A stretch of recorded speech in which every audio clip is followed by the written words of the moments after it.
Good morning to all of you, myself Nazar Trivedi. हम इस video में डिस्कस करेंगे अबाउट डिजास्टर मैनेजमेंट। ये सेकेंड क्लास है डिजास्टर मैनेजमेंट की। तो हम इसमें समझेंगे कि डिजास्टर्स होते क्या हैं। इसमें मैंने पहले बेसिक इंट्रो दिया था कि डिजास्टर्स के बारे में, कि डिजास्टर्स की पहले सोच क्या थी, अब क्या है। लेकिन अगर कभी भी हमसे पूछा जाएगा, चाहे वो यूपीएससी की मेंस में हो, चाहे वो कभी भी हो, तो जीएस में हम आंसर क्या लिखेंगे। तो उस समय की कंडीशन के लिए ये सेकंड वीडियो है डिजास्टर मैनेजमेंट का। तो हम देखेंगे according to disaster management act 2005, और एक और डेफिनेशन मैंने लिखी है जो कि हजार्ड, वुल्नरेबिलिटी और कैपेसिटी और डिजास्टर। जब इन चारों को ऐड करेंगे तो क्या होगा, डिजास्टर। ये सेकंड डेफिनेशन है। तो हम देखेंगे कि इसमें जो डिजास्टर्स हैं वो क्या होते हैं, डिजास्टर्स की एक्यूरेट क्या डेफिनेशन होनी चाहिए वो हम देखेंगे। डिजास्टर्स मैंने बताया था एक डिफरेंस की डिजास्टर और क्राइसिस।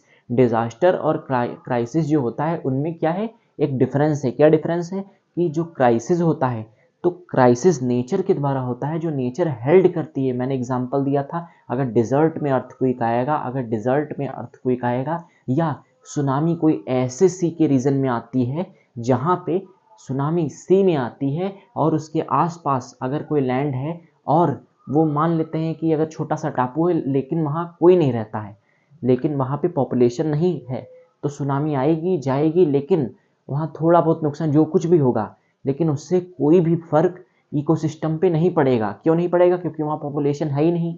और छोटी मोटी जो सुनामी आएगी भी तो भी वहाँ पे कोई खास इम्पैक्ट नहीं पड़ेगा। हो सकता है स्वेल इरोजन बस हो जाए, बस तो छोटा मोटा इफेक्ट होगा। लेकिन अगर वहीं सुनामी ऐसे रीजन में आ जाए जैसे bay of Bengal, Arabian sea, Indian ocean, तो इन सारी जगहों पे अगर सुनामीज आती हैं तो क्या होगा, बड़ी अमाउंट में जो पॉपुलेशन है, हाँ, उसको इम्पैक्ट, जो पॉपुलेशन है उसके इम्पैक्ट में आ जाएगी सुनामी के, और उन सबको क्या करना पड़ेगा, उन सबको रेस्क्यू करना पड़ेगा।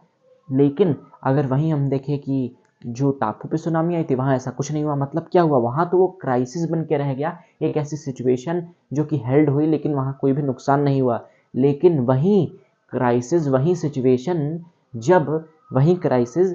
आपदा कब बन गया, जब उसमें ह्यूमंस का रोल हुआ, वहाँ पे पॉपुलेशन थी, वहाँ पे अनसस्टेनेबल डेवलपमेंट था। इसी के कारण क्या हुआ, ये सुनामीज हेल्ड हुई और उससे डिजास्टर बना। लेकिन अब पॉपुलेशन को तो हटा सकते नहीं, तो हम क्या कर सकते हैं, इसे मिटिगेट कर सकते हैं डिजास्टर्स को। जैसे सुनामी आई तो हम वहाँ पे क्या करें, मैंग्रोव्स को प्लांट करें। वहाँ पे हम क्या करें, मैंग्रोव्स को प्लांट करें। ये एक ऐसे पेड़ होते हैं जो कि सुनामी आएगी वेव, तो सुनामी एक वेव फॉर्म में आती है और जिसमें हवाएं बहुत तेज चलती हैं। जो प्रेशर होता है वो लार्ज प्रेशर होता है, हाई प्रेशर बन जाता है। तो ऐसे में जो विंड्स का इम्पैक्ट है वो बहुत तेज होता है, बहुत तेज, 200 250 की स्पीड से भी कभी कभी विंड्स चलती हैं। तो इतनी ज़्यादा विंड्स में अगर कोई वहाँ पे आदमी भी खड़ा है तो उसको भी उड़ा देंगी। अगर छोटा कोई बच्चा उच्चा है तो उसको भी उड़ाने की क्षमता रखती हैं ये विंड्स। तो इनके इम्पैक्ट में जो इन विंड्स के इम्पैक्ट में आएगा वो उसकी डेथ निश्चित है।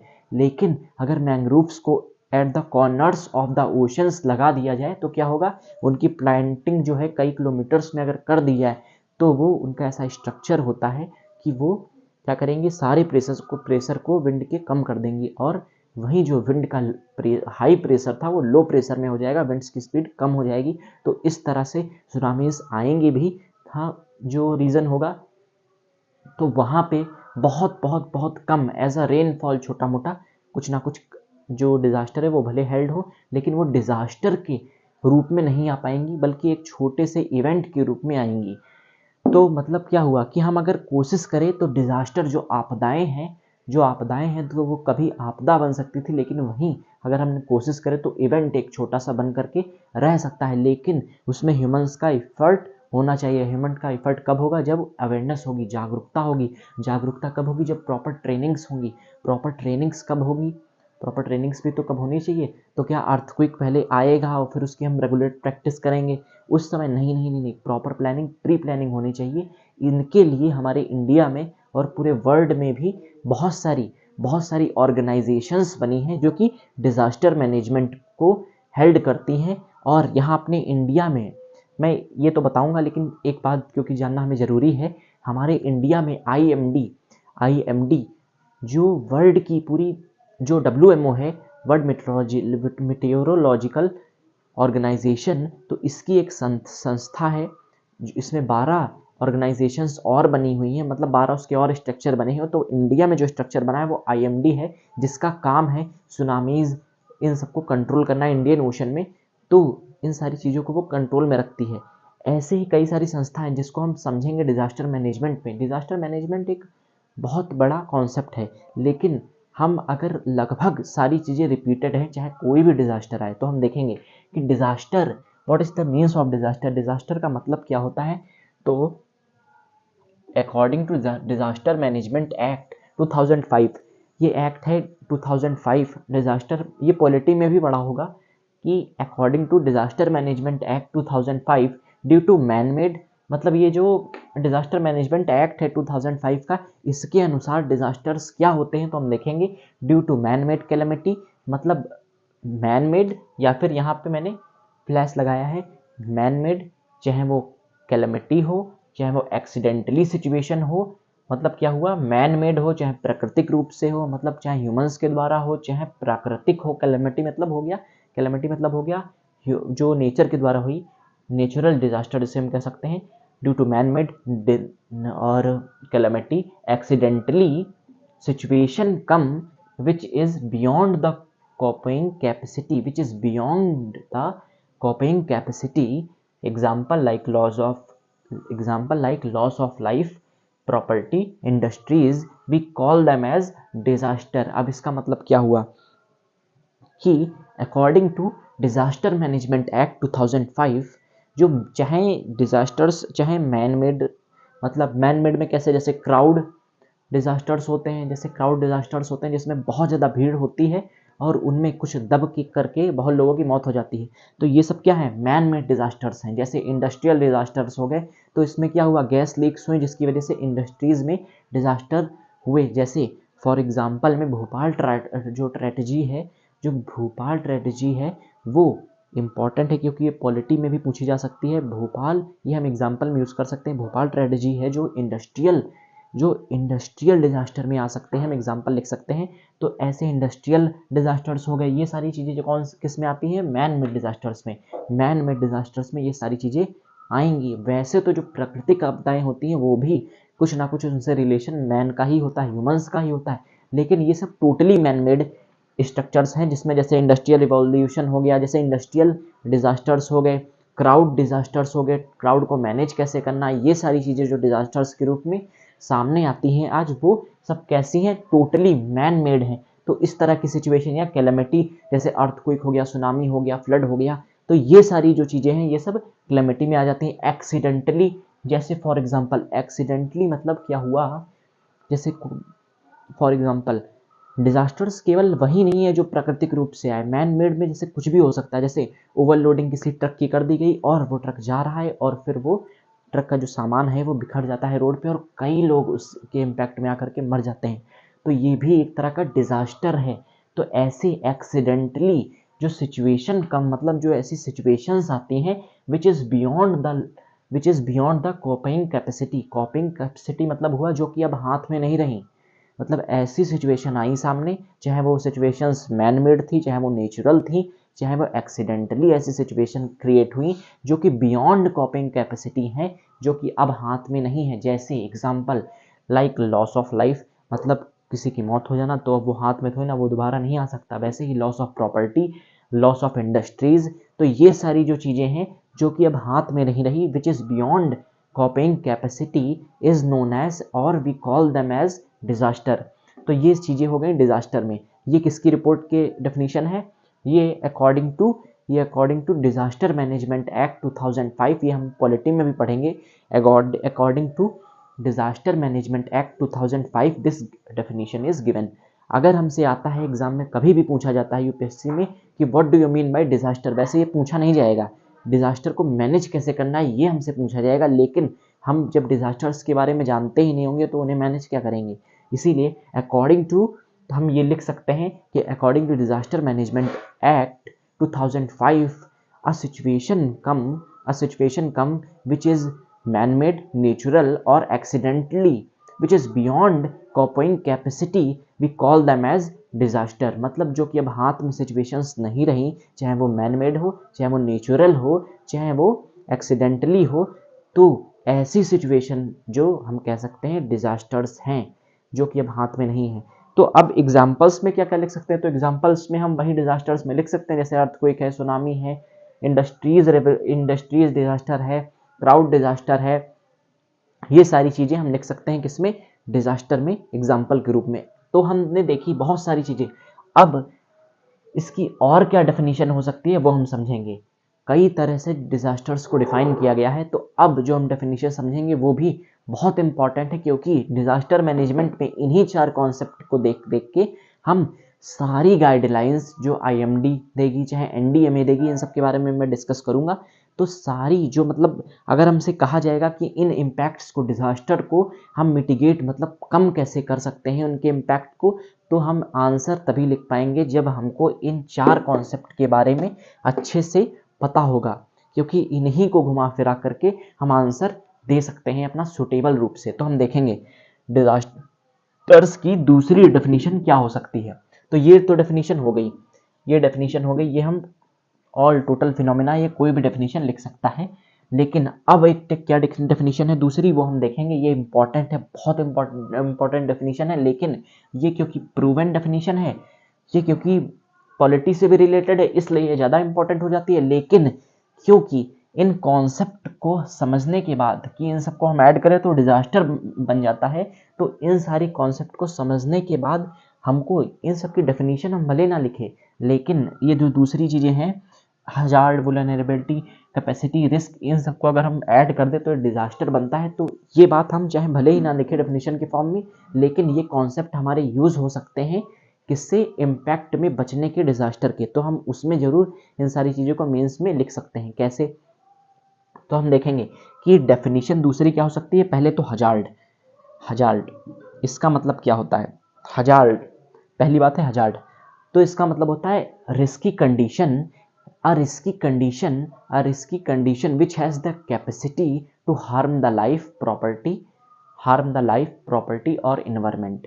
मतलब ऐसी रिस्की कंडीशन, मतलब इम्पैक्ट अभी हुआ नहीं है, डिजास्टर हुआ नहीं है, लेकिन वो एक केवल रिस्की कंडीशन है। मतलब उस कंडीशन में रिस्क है कि वो हार्म कर सकती है, चाहे वो लाइफ को हो, चाहे वो प्रॉपर्टी को हो, चाहे वो इन्वायरमेंट को हो। जैसे एग्जांपल अगर हम छोटा सा देखें, तो अगर हम माउंट एवरेस्ट पे चढ़ रहे हैं, तो क्या होगा? हम एवरेस्ट पे चढ़ेंगे तो, लेकिन अगर हमारा पैर फिसला तो हम मर सकते हैं, हमारा काम तमाम हो सकता है। तो ये क्या हुआ? Loss of life. प्रॉपर्टी जैसे लैंडस्लाइड हो गई तो प्रॉपर्टीज जितनी भी होंगी वो ध्वस्त हो जाएंगी। इन्वायरमेंट जैसे फॉरेस्ट में फायर लग गई तो क्या हुआ? इनके जरिए क्या हुआ? अभी वो कंडीशन भले ही हेल्ड ना हुई हो, तो क्या हुआ कि ऐसी रिस्की कंडीशन थी। जैसे फॉर एग्जांपल हम अभी अच्छे से समझेंगे कि हजार्ड क्या होता है, कि जैसे ये केवल रिस्की कंडीशन है। जैसे फॉर एग्जांपल अगर हम फॉरेस्ट में खड़े हुए हैं और उस समय मान लेते हैं समर है, धूप, बहुत ज़्यादा धूप निकली हुई है, दोपहर का समय है और गर्मी चल रही है, तो क्या होगा? ऐसी कंडीशन में हम अगर कोई भी छोटी सी माचिस की तीली भी अगर जला करके फॉरेस्ट में छोड़ देंगे और वहाँ अगर सूखे पत्ते हैं, तो वहाँ पे ऐसी कंडीशन क्रिएट हो जाएगी कि पूरा फॉरेस्ट जो है जल जाएगा। तो हम क्या करें? उस जो हमने माचिस जलाई हो तो हम उसे ना फेंकें। तो क्या होगा? ऐसी कंडीशन रिस्की कंडीशन थी, जो कि हमारे ध्यान देने से क्या हुई? वो रिस्की कंडीशन हजार्ड में नहीं बदली। मतलब वो जो रिस्की कंडीशन थी वो डिजास्टर में नहीं बदली, केवल हजार्ड ही बनकर रह गई। मतलब केवल एक ऐसी रिस्की कंडीशन ही बनकर रह गई। अगर हमने, ताकि वो माचिस की तीली हमने नहीं फेंकी, तो क्या हुआ? केवल वो हजार्ड बनकर ही रह गई, ऐसी रिस्की कंडीशन ही बन के रह गई जो कि हार्म कर सकती थी लाइफ को। जो भाई जीव रहते हैं, जो बहुत सारे लिविंग बींग्स रहते होंगे जो फॉरेस्ट के अंदर, जैसे एनिमल्स छोटे छोटे और प्लांट्स, तो उन सब की स्पेसीज को हानि भी नहीं हुई अगर केवल हमने ध्यान रखा तो ऐसी रिस्की कंडीशन जो थी डिजास्टर बनने में केवल हमारी अवेयरनेस की वजह से डिजास्टर बनते बनते वो जो सिचुएशन थी, वो जो रिस्की कंडीशन थी, वो बच गई। तो ऐसे एग्जाम्पल हो गया, ये हो गया एनवायरमेंटल एग्जाम्पल। अगर हम प्रॉपर्टी से रिलेटेड एग्जाम्पल देखें तो लैंडस्लाइड, जैसे हिली एरियाज में बहुत सारे लोग टूर करने जाते हैं और वहाँ पे जब उनका टूर होता है तो वहाँ पे अननेसेसरी जो कंस्ट्रक्शन है वो हेल्ड होता है। तो हिली एरियाज़ में अगर कंस्ट्रक्शन हो रहा है प्रॉपर एनालाइज प्रॉपर जो डाटा है उसके किए बगैर कि वहाँ की सोइल कितनी मजबूत है, वहाँ की मिट्टी कैसी है, वहाँ का एनवायरनमेंट कैसा है, उन सब के बिना अगर वहाँ पे अननेसेसरी अनसस्टेनेबल मैनर में कंस्ट्रक्शन हो रहा है तो क्या होगा, लैंडस्लाइड बढ़ेंगे। जैसे फॉर एग्जांपल अगर वहाँ पे कंस्ट्रक्शन हो रहा है तो ड्रिलिंग मशीन इन सब का यूज़ होगा, तो क्या होगा, वहाँ पे रोड्स बनाई जाएंगी, तो ये जब इम्पैक्ट पड़ेगा, हिली एरियाज़ हैं तो वहाँ के जो पत्थर हैं बड़े बड़े, तो जो हिली एरियाज़ हैं तो वो सब नीचे जाएंगे, नीचे जाएंगे तो कहाँ, वैली में जाएंगे, और जो भी वहाँ के घर वर होंगे उनके ऊपर वो गिरेंगे और प्रॉपर्टी का डैमेज होगा, लाइफ का डैमेज होगा। मतलब क्या, केवल अगर वहाँ पे अननेसेसरी कंस्ट्रक्शन या अनसस्टेनेबल मैनर में कंस्ट्रक्शन ना होता तो वहाँ पे क्या होता, लाइफ और प्रॉपर्टी बच सकती थी। तो मतलब क्या होता कि उन जो अननेसेसरी कंस्ट्रक्शन हुआ है अगर हम उसे रोक ले तो वो क्या केवल रिस्की कंडीशन ही बनकर रह जाएगी। अगर अनसस्टेनेबल मैनर में हमने उसे नहीं किया, हाँ, तो क्या अगर अनसस्टेनेबल मैनर में अगर हम उसे करते तो वो केवल रिस्की कंडीशन ही बन जाती, यहाँ पे लैंडस्लाइड हेल्ड नहीं होते जिसकी वजह से प्रॉपर्टी बच सकती थी।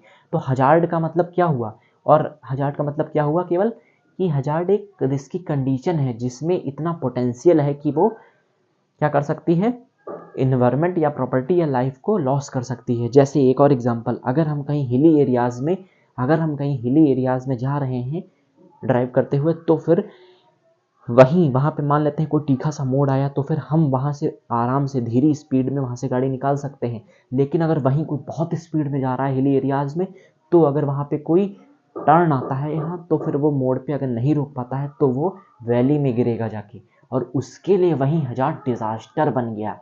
मतलब एक आदमी के लिए रिस्की कंडीशन है, लेकिन अवेयरनेस की वजह से वो जो हजार्ड था वो डिजास्टर नहीं बन पाया। तो क्या हुआ, हजार्ड का मतलब कि it is a risky condition which has the potential और capacity to harm the life, property और इन्वायरमेंट और अदर फैक्टर्स। मतलब केवल एक रिस्की कंडीशन है हजार्ड। अब हम देखेंगे वुलनेरेबिलिटी मतलब क्या होता है। वुलनेरेबिलिटी मतलब क्या होता है, तो देखेंगे हजार्ड को हम ऐड कर दें, वुलनेरेबिलिटी को हम ऐड कर दें, कैपेसिटी को हम ऐड कर दें, और रिस्क को अगर हम ऐड कर दें, तो ये सारी चीज़ों को जब हम ऐड करेंगे, ज्वाइन करेंगे, तो एक डिजास्टर बनता है। तो वुलनेरेबिलिटी क्या होती है, हम इसका देखते हैं कि such condition which increase impact of hazard on individual. मतलब क्या हुआ कि ऐसी कंडीशन वुलनेरेबिलिटी मतलब होता है कि ऐसी कंडीशन जो कि इम्पैक्ट कर सकती है और इंक्रीज कर सकती है जो इम्पैक्ट ऑफ हजार्ड है ह्यूमंस पे और इंडिविजुअल पे। कैसे, जैसे फॉर एग्जांपल कि अगर चाहे वो सोशल कंडीशन हो, चाहे वो इकोनॉमिक कंडीशन हो, चाहे वो फिजिकल कंडीशन हो, चाहे वो इन्वायरमेंटल कंडीशन हो, चाहे वो बाकी बहुत सारी कंडीशन है जैसे साइकोलॉजिकल कंडीशंस। तो अगर ओल्ड एज के लोग हैं, वुमेन्स हैं, चिल्ड्रंस हैं, और अगर अचानक से अर्थक्वेक आ जाता है तो ये सारे लोग जल्दी भाग नहीं पाएंगे। जो ओल्ड एज पीपल हैं वो जल्दी भाग नहीं पाएंगे। तो क्या होगा, मतलब क्योंकि वो ओल्ड एज थे, क्योंकि वो फिजिकली फिट नहीं थे, ओल्ड एज पीपल थे, और क्योंकि वो चिल्ड्रंस थे, मतलब क्या हुआ, ऐसी कंडीशन अगर वो ओल्ड एज लोग नहीं होते, अगर वो लोग जो लोग थे, हाँ, तो वो लोग अगर फिट होते, फाइन होते, तो क्या होता, वहीं चिल्ड्रंस और वुमेन्स और जो ओल्ड एज के लोग थे वो भी भाग सकते थे अर्थक्वेक जैसी कंडीशंस में और बच सकते थे। तो क्या हुआ, ये केवल कंडीशन है, such condition which increase impact of hazard on individual. मतलब अगर अर्थक्वेक आया तो अगर वो बूढ़े हैं या औरतें हैं या बच्चे हैं तो वो लोग जल्दी भाग नहीं पाएंगे, जिसके जरिए क्या होगा, अर्थक्वेक जो हजार्ड था वो डिजास्टर में बदल जाएगा। क्यों बदल जाएगा, क्योंकि उनमें इतनी एनर्जी नहीं है। क्योंकि अगर जैसे बूढ़ा आदमी है कोई, अगर उसके पास इतनी एनर्जी तो है नहीं कि वो जल्दी से भाग जाएगा, तो क्या होगा, और अगर वो फिट हो फाइन नहीं है तो नहीं भाग सकता। तो क्या हुआ, जो उसका स्वास्थ्य था और जो उसकी एज थी, तो वो एक फैक्टर था जो इंक्रीज कर रहा था हजार्ड को कि वो उसके ऊपर लागू हो और वो डिजास्टर बन जाए। जैसे अगर ओल्ड एज का जो पर्सन था तो अगर वो भाग नहीं पाएगा तो क्या होगा, अर्थक्वेक के इम्पैक्ट में आ जाएगा। वो हजार्ड जो था, अर्थक्वेक तो आते ही रहते हैं, लेकिन वो हजार्ड जो था वो डिजास्टर में बदल जाएगा और वो बूढ़ा आदमी मर जाएगा। क्यों मर जाएगा, क्योंकि वहाँ पे तो इसी कंडीशन को हम क्या कह सकते हैं, वुल्नरेबिलिटी, मतलब ऐसी कंडीशन है जो कि उसके, क्योंकि बूढ़ा वो ओल्ड एज का व्यक्ति था, तो ये क्या है, ये कंडीशन है, जो ओल्ड एज का व्यक्ति है ये कंडीशन है, वो फिट और फाइन नहीं है, स्वस्थ नहीं है, इल है, तो ये क्या है, ये कंडीशन है, बीमार है, तो ये कंडीशन है जो कि बढ़ा रहा है हजार्ड को, जो कि बढ़ा रहा है हजार्ड को कि ऐसे रिस्की कंडीशन आए, और ऐसे रिस्की कंडीशन में ड्यू टू सच कंडीशन की वो ओल्ड एज है या इल है या बीमार है, तो ऐसी कंडीशन एक तो उसके पास पहले से और हजार्ड आ जाए, ऊपर से रिस्की कंडीशन बन जाए, हाँ, तो फिर क्या होगा, वो जो हजार्ड आया उसके ऊपर और वो पहले से इल था, मतलब उसकी वुल्नरेबिलिटी जो है वो एकदम लेस है, तो क्या होगा, जो हजार्ड था वो क्या बन जाएगा, डिजास्टर बन जाएगा और उसकी मौत हो जाएगी। तो वुल्नरेबिलिटी लेस है या ज़्यादा है, इसको हम, ये एक डाटा होता है, डिग्री ऑफ वुल्नरेबिलिटी हर जगह होती है अलग अलग। जैसे फॉर एग्जांपल कि हम देखें अगर कि कोई भी अगर डिजास्टर्स आते हैं तो उसमें वुल्नरेबिलिटी कितनी है, कहीं अगर हाई वुल्नरेबिलिटी है, मतलब हाई वुल्नरेबिलिटी मतलब क्या हुआ कि वहाँ के जो लोग हैं वो इम्पैक्ट में हजार्ड के नहीं आते हैं, टोटल अवेयर हैं, बहुत ज़्यादा जागरूक हैं और जल्दी से जल्दी उसको मिटिगेट कर देते हैं, डिज़ास्टर को बहुत कम मात्रा में डिज़ास्टर जो क्राइसिस है वो डिज़ास्टर बन पाता है। तो ऐसे लोग जहाँ पे एग्जिस्ट करते हैं जिस एरिया में, तो मतलब वहाँ की वुल्नरेबिलिटी जो है वो हाई है, और अगर वहीं लेस हो तो फिर क्या होगा, तो फिर loss of life, loss of property, मतलब क्या था, वहीं हजार्ड उनके लिए क्या बन गया, वहीं हजार्ड उनके लिए जो रिस्की कंडीशन थी वो क्या बन गई, क्या बन गई, क्योंकि उनकी लो वुल्नरेबिलिटी थी, क्योंकि उनकी जो कंडीशन थी वो पहले से डाउन थी, तो क्या हुआ, वहीं हजार्ड डिजास्टर के फॉर्म में एग्जिस्ट कर गया। तो वुल्नरेबिलिटी मतलब क्या हो गया, ऐसी कंडीशन जो हजार्ड के इम्पैक्ट को बढ़ा दे और क्या बना दे, और क्या बना दे, ऐसी कंडीशन जो हजार्ड के इम्पैक्ट को बढ़ा दे किसी इंडिविजुअल पे और क्या बना दे, डिजास्टर बना दे, वो क्या है, वो है वुल्नरेबिलिटी। अब वो कंडीशंस चाहे वो सोशल हो, इकोनॉमिक हो, फिजिकल हो, इन्वायरमेंटल हो, साइकोलॉजिकल हो, जैसे कोई साइकोलॉजिकल ही इल है, जैसे हम उसको समझा रहे हैं कि अर्थक्वेक आ गया, अर्थक्वेक आ गया, अर्थक्वेक आ गया, लेकिन अगर वो मेंटली इल है, पागल है, तो क्या होगा, तो कहेगा नहीं आया, हम वहीं पे बैठेंगे, तो फिर क्या होगा, उसकी लाइफ का लॉस हो जाएगा। तो ये क्या हुआ, ये सारे साइकोलॉजिकली फैक्टर्स भी हो सकते हैं।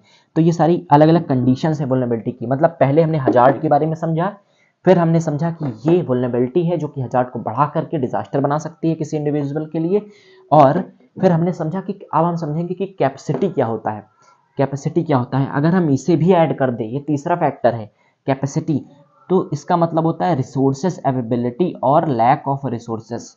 मतलब क्या हुआ कि जैसे फॉर एग्जांपल बहुत ज़्यादा ठंड का समय है, बहुत ज़्यादा ठंड का समय है, और जो वेस्टर्लीज हैं, जो वेस्टर्लीज हैं उनका इम्पैक्ट बहुत ज़्यादा है, और मान लेते हैं बहुत ठंडा इलाका है, मान लेते हैं कोई बहुत सर्दी का समय चल रहा है, और सर्दी का समय क्या है, जो विंटर है वो क्या है, अगर बहुत ज़्यादा विंटर हो रही है तो वो क्या है, तो वो केवल क्राइसिस है, एक घटना है, एक इवेंट है, लेकिन वहीं हजार्ड भी बन सकता है किसी के लिए।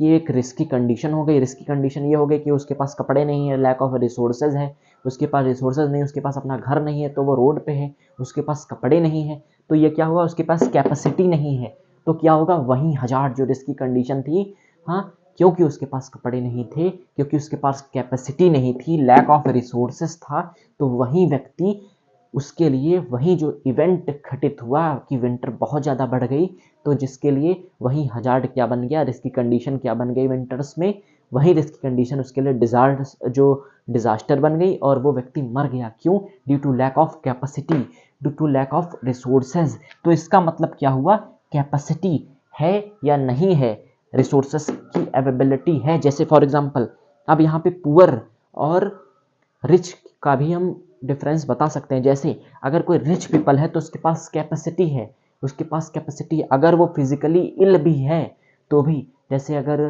कहीं पे फ्लड आ जाती है तो वो फिजिकली इल है, लेकिन अगर अपना प्राइवेट जेट है, हाँ, कहीं उसका, तो फिर वो क्या कर सकता है, उससे भाग सकता है, कार है तो उससे भाग सकता है। तो क्या हुआ, कैपेसिटी थी उसके पास, रिसोर्सेस की अवेलेबिलिटी थी, रिच था वो व्यक्ति तो वो भाग गया, भले वो फिजिकली इल था। लेकिन जो पुअर है, जो पुअर है उसके पास रिसोर्सेस की रिक्वायरमेंट जितनी होनी चाहिए उतनी भी नहीं है, बल्कि बिल्कुल नहीं है। तो लैक ऑफ रिसोर्सेस है, तो क्या हुआ, जो हजार्ड था उसके इम्पैक्ट को लैक ऑफ रिसोर्सेस मतलब कैपेसिटी ना होने के बाद कि वो और बढ़ गया, और क्या हुआ, डिजास्टर बन गया। फिर हम समझेंगे रिस्क, रिस्क यानी खतरा। जैसे कहते हैं बहुत रिस्की काम है। रिस्क, इसका मतलब क्या होता है, तो प्रोबेबिलिटी ऑफ हजार्ड इनटू और मल्टीप्लाई विद डिग्री ऑफ वुल्नरेबिलिटी। मतलब क्या हुआ, रिस्क को हम ऐसे डिफाइन कर सकते हैं कि हजार्ड की आने की प्रोबेबिलिटी कितनी है, मतलब खतरा कितना है कि हजार्ड जो रिस्क कंडीशन है वो आ सकती है, जैसे अर्थक्वेक आ सकता है या नहीं आ सकता है। और अगर अर्थक्वेक आएगा, जैसे अर्थक्वेक का हम एग्जांपल ले रहे हैं, अगर अर्थक्वेक आएगा मतलब जो प्रोबेबिलिटी ऑफ हजार्ड है, तो यही हो गया अर्थक्वेक आ सकता है या नहीं, किसी इलाके में किसी एरिया में अर्थक्वेक आ सकता है या नहीं आ सकता है। फिर डिग्री मल्टीप्लाई हमने किया डिग्री ऑफ वुल्नरेबिलिटी, इसको हम मल्टीप्लाई कर दे तो क्या बन जाएगा, रिस्क। मतलब जहां अर्थक्वेक आएगा वहां की वुल्नरेबिलिटी, डिग्री ऑफ वुल्नरेबिलिटी कितनी है, मतलब कि वहां की ऐसी कंडीशन तो नहीं, यहाँ की अगर वुल्नरेबिलिटी जो वहां की ऐसी कंडीशन तो नहीं कि अर्थक्वेक आया तो प्रॉपर्टी, वहां की जो प्रॉपर्टी थी वो बहुत ज़्यादा अर्थक्वेक रेजिस्टेंस नहीं थी, और जिसकी वजह से क्या हुआ, अर्थक्वेक की वजह से जो प्रॉपर्टी थी उसकी डैमेज हो गया। वहाँ के जो लोग थे उनकी वुल्नरेबिलिटी हाई नहीं थी, उनके पास अवेयरनेस नहीं थी, वो लोग रिच नहीं थे, पुअर थे, या ओल्ड एज के थे, सिक थे, बीमार थे, कैसी भी वुल्नरेबिलिटी उनकी अगर लेस थी तो क्या होगा, वहीं जो खतरा था रिस्क बन जाएगा, और वो जो रिस्क था वो डिजास्टर बन जाएगा, और वहाँ के लोग अर्थक्वेक आने से मर जाएंगे, या उनकी जो प्रॉपर्टी है उसको डैमेज हो जाएगा, जो इन्वायरमेंट है उसको डैमेज हो जाएगा, और वहाँ का पूरा इकोसिस्टम एक केवल अर्थक्वेक से ही बिगड़ जाएगा। मतलब हम रिस्क का मतलब क्या हुआ, दो चीज़ें, इनका मल्टीप्लिकेशन कर दे तो वो खतरा जो था वो डिजास्टर में बदल सकता है। कैसे, रिस्क मतलब क्या हो गया, केवल इतना कि प्रोबेबिलिटी ऑफ हजार्ड की वो हजार्ड आएगा, वो रिस्क की कंडीशन बनेगी अर्थक्वेक जैसी, हाँ, और वहाँ की अगर रिस्क की कंडीशन बनती है तो वहाँ का जो वैसी रिस्की कंडीशन थी तो उससे लोग, उसके अगेंस्ट में लोग खड़े हो पाएंगे, उससे लड़ पाएंगे या नहीं लड़ पाएंगे। तो इन दोनों अगर कंडीशंस को हम देख ले तो रिस्क जो खतरा है उसको हम बहुत कम कर सकते हैं, और अगर हमने खतरे रिस्क को कम कर दिया, मिटिगेट कर दिया, तो हम क्या कर सकते हैं, डिजास्टर को होने से रोक सकते हैं। तो ये क्या हो गया, ये रिस्क हो गया। तो ये सारी चीजें क्या हो सकती हैं, डिजास्टर्स। तो मतलब हमने क्या इस बात में सीखा, जो इन सारे concept hazard, vulnerability, current capacity, risk, disaster, इन सारे फैक्टर से हमने क्या सीखा कि अगर हम हजार्ड को होने से ही रोक दे, जैसे लैंडस्लाइड्स हैं, तो वो आएंगे कब, जब अनसस्टेनेबल रूप से कंस्ट्रक्शन होगा। तो हम अनसस्टेनेबल रूप से कंस्ट्रक्शन करें ही ना तो लैंडस्लाइड आएंगे। लैंडस्लाइड मतलब बहुत बड़ा जो माउंटेन्स वगैरह वो सब एक तरीके से वहाँ से लैंडस्लाइड मतलब स्लाइडिंग के रूप में निकल जाए, टूट के नीचे चले जाए, इसी को लैंडस्लाइड कहते हैं। वैलीज में तो हजार्ड मतलब क्या हुआ कि हम ऐसी अनसस्टेनेबल मैनर में अगर कंस्ट्रक्शन कहीं हो रहा है या कोई भी रिस्की कंडीशन थी तो हम उसको रिस्की कंडीशन को बनने ही ना दे, तो वहां पे हमने फर्स्ट स्टेप में ही हजार्ड को रोक लिया। जब रिस्की कंडीशन बनेगी ही नहीं, आएगी ही नहीं, तो वहां के लोग चाहे उसको लड़ने की, कह सकते हैं यहाँ जो वहाँ की वुल्नरेबिलिटी है वो कम हो चाहे ज़्यादा हो, तो उसका कोई फ़र्क ही नहीं पड़ेगा, क्योंकि वहाँ हजार्ड होते ही नहीं। तो चाहे वो उसको फेस करे चाहे ना करे, आएंगे ही नहीं तो फेस क्या करेंगे। तो मतलब पहले ही लेवल पे हमने डिजास्टर को होने से रोक दिया। अब अगर वहाँ पे नहीं रोक पा रहे, नेचुरल डिजास्टर्स जो है हम उसको कम नहीं कर सकते, तो अगर हम वहाँ पे नहीं रोक पा रहे तो वुल्नरेबिलिटी बढ़ा दे। कैसे बढ़ाएंगे, लोगों को प्रॉपर ट्रेनिंग्स दे, उनको अवेयर करें। तो इन सारे तरीकों से हम क्या कर सकते हैं, डिजास्टर्स को रोक सकते हैं। मान लिया वहाँ की वुल्नरेबिलिटी को भी हम नहीं रोक पा रहे हैं, तो हम क्या करें, कम से कम नहीं वुल्नरेबिलिटी, लोग सिक हैं, बीमार हैं, तो कम से कम उनको रिसोर्सेज तो प्रोवाइड कर दे। अगर उनके पास रिसोर्सेज हैं तो अगर फ्लड्स आई, हाँ, या फ्लड्स आई तो अगर मान लिया एक व्यक्ति को टापू पे फंसा हुआ, फ्लड्स आ रही हैं, तो हेलीकॉप्टर तो है, प्राइवेट जेट उसने अपना मंगवाया और भाग गया। तो क्या हुआ, मतलब उसके पास रिसोर्सेज तो थे। ये एग्जांपल मैंने केवल दिया है कि मतलब उनको रिसोर्सेज ही अवेलेबल करवा दे कम से कम, तो वो तब भी डिजास्टर नहीं बनेगा। या अब मान लिया कैपेसिटी भी नहीं है, तो अब यहाँ तक कि इतनी 3 फेज थी, इन सारी कंडीशन के बाद अब एक रिस्क बचा कि अब खतरा, मतलब 101% लॉस ऑफ लाइफ, प्रॉपर्टी, ये सारी चीज़ें हो सकती, लेकिन अब हम इस खतरे को भी रोक ले। मतलब हजार्ड जो था, वही बात फिर दोबारा आ गई, जो प्रोबेबिलिटी ऑफ हजार्ड थी multiply with degree of vulnerability. मतलब हम सब कुछ कर सकते हैं तो इधर ही कर सकते हैं, रिस्क में कुछ नहीं कर सकते, अब वो खतरा तो आएगा ही आएगा। तो इधर अगर हम कंट्रोल कर ले, और अगर आखिरी स्टेज है मान लिया रिस्क पे हमने कंट्रोल कर लिया, तो वो डिजास्टर बनेगा ही नहीं। तो हमने क्या सीखा कि इन चारों फैक्टर्स में से अगर हमने एक को भी अच्छे से मिटिगेट कर दिया, कम कर दिया, तो डिजास्टर्स केवल इवेंट, एक सिचुएशन बनकर ही रह जाएंगे, आपदा के रूप में नहीं बदलेंगे। तो ये डेफिनेशन हो गई according to disaster management act 2005 and this is the definition according to this key factors which is hazard, vulnerability, capacity, risk. तो इन सारी चीज़ों को हम ऐड करें तो make a disaster. Please thank you, have a nice day, please take a screenshot, thank you.